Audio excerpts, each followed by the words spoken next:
जादुई चक्की। एक गांव में दो भाई रहते थे, विक्रम और राघव।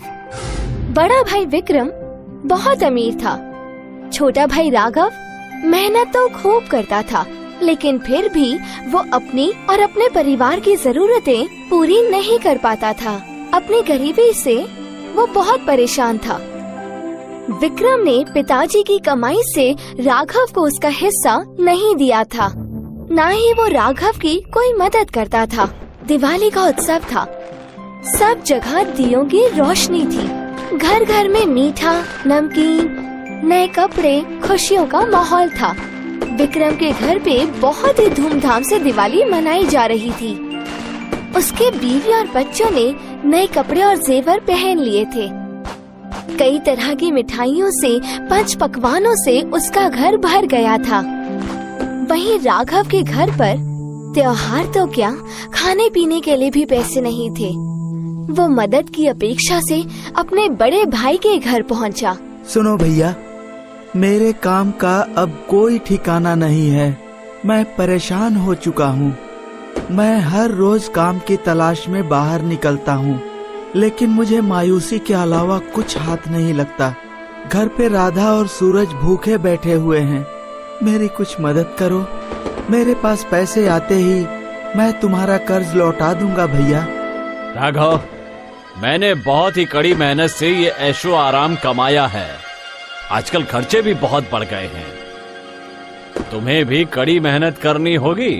मैं तुम्हारी कोई मदद नहीं कर सकता। अब तुम यहाँ से जा सकते हो। सुनो भैया, पिताजी ने जो मेरा हिस्सा दिया है वही मुझे लौटा दो। मैंने आज तक तुमसे कभी नहीं मांगा, लेकिन आज मेरे बुरे दिन चल रहे हैं, इसीलिए मैं अपना हिस्सा मांग रहा हूँ। तुम्हारी इतनी हिम्मत कि तुम मुझसे हिस्सा मांग रहे हो? अभी यहाँ से दफा हो जाओ, वरना मुझसे बुरा कोई नहीं होगा। राघव को अपने भाई के बर्ताव से बहुत बुरा लगा। वो काम की खोज से जंगल की ओर चल पड़ा। कुछ दूर चलते ही उसे वहाँ एक बूढ़ी औरत दिखाई दी। उसके सामने लकड़ियों का ढेर था। राघव ने सोचा कि अगर मैं इनकी मदद कर दूं, तो मुझे कुछ पैसे मिल सकते हैं।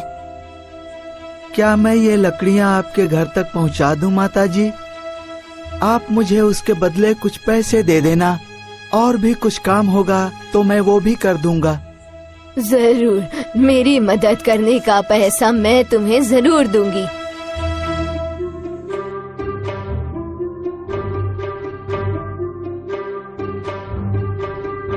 लेकिन तुम इतने दुखी क्यों लग रहे हो?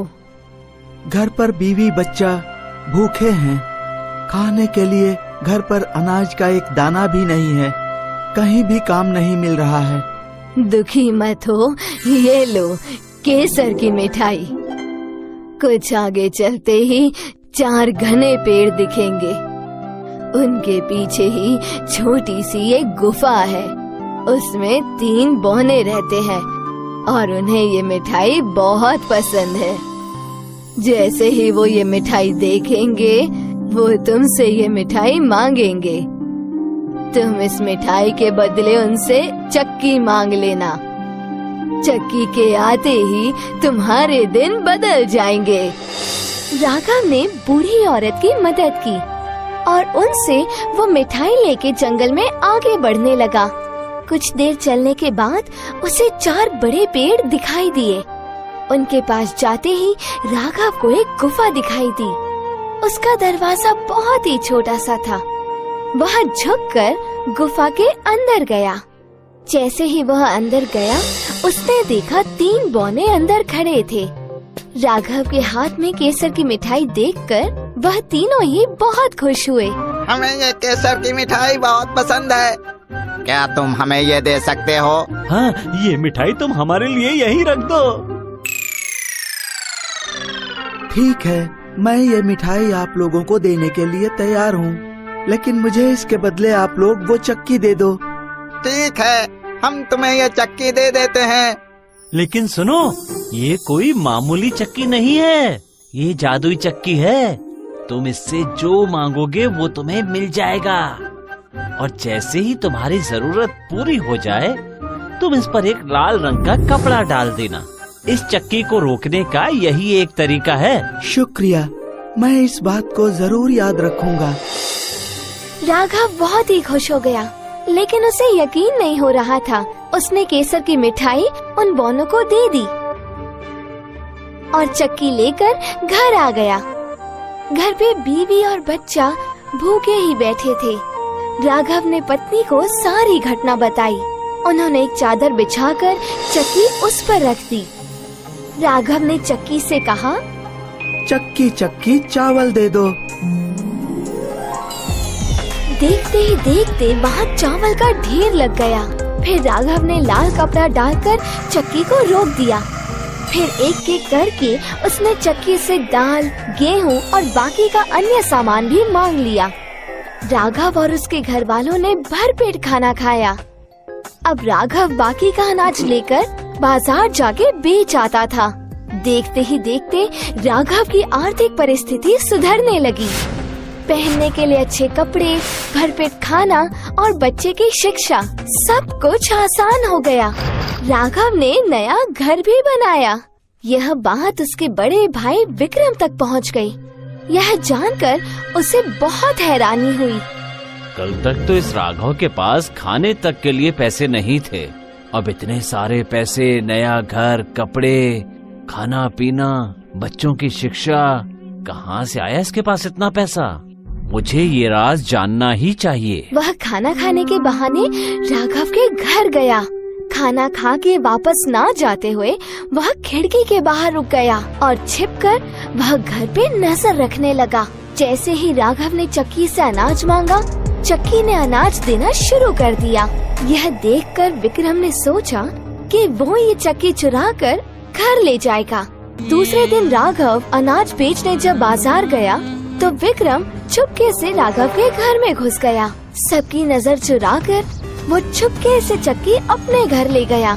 जल्दी से अपना सारा सामान बांध लो, क्योंकि हम लोग अभी ये गांव छोड़कर जा रहे हैं। लेकिन बताइए कि हम जा कहाँ रहे हैं और क्यों? ये चक्की कहाँ से उठा ले आए हैं आप? सवाल मत करो, तुम्हारे सारे सवालों का जवाब मैं बाद में दूंगा। पहले हमें यहाँ से निकलना है। विक्रम बीवी और बच्चे के साथ अपना घर और गांव छोड़कर निकल पड़ा। दूर कहीं जाकर दूसरे गांव में जा बसने का सपना वह देखने लगा। उसने एक नाव खरीदी और अपने बीवी और बच्चे के साथ वह नाव में बैठ गया। इतनी भारी चक्की साथ लेकर और गांव छोड़कर हम क्या करेंगे? ये कोई मामूली चक्की नहीं है, ये जादुई चक्की है। इसी की वजह से तो राघव इतने बड़े घर और धन दौलत का मालिक बना है। अब मैं इस चक्की को उसके घर से उठाकर ले आया हूँ। इससे हम बहुत धन कमाएंगे और आराम की जिंदगी गुजारेंगे। रुको, अभी मैं तुम्हें दिखाता हूँ कि ये जादुई चक्की किस तरह से काम करती है। चक्की चक्की नमक निकाल। चक्की ने नमक निकालना चालू कर दिया। देखते ही देखते ढेर सारा नमक नाव में भरने लग गया। विक्रम को चक्की कैसे रुकती है ये तो पता ही नहीं था। नमक के वजन से नाव पानी में डूबने लगी। विक्रम और उसका परिवार पानी में गोते खाने लगे। विक्रम के लालच की वजह से उसे और उसके परिवार को अपनी जान गंवानी पड़ी। राघव मेहनती था, भले ही चक्की अब उसके पास नहीं थी, लेकिन आज तक चक्की ने जो भी दिया था राघव ने अपनी मेहनत से उसे दुगना कर दिया था और खुशी से जीने लगा। इससे हमें यही सीख मिलती है कि लालच बुरी बला है।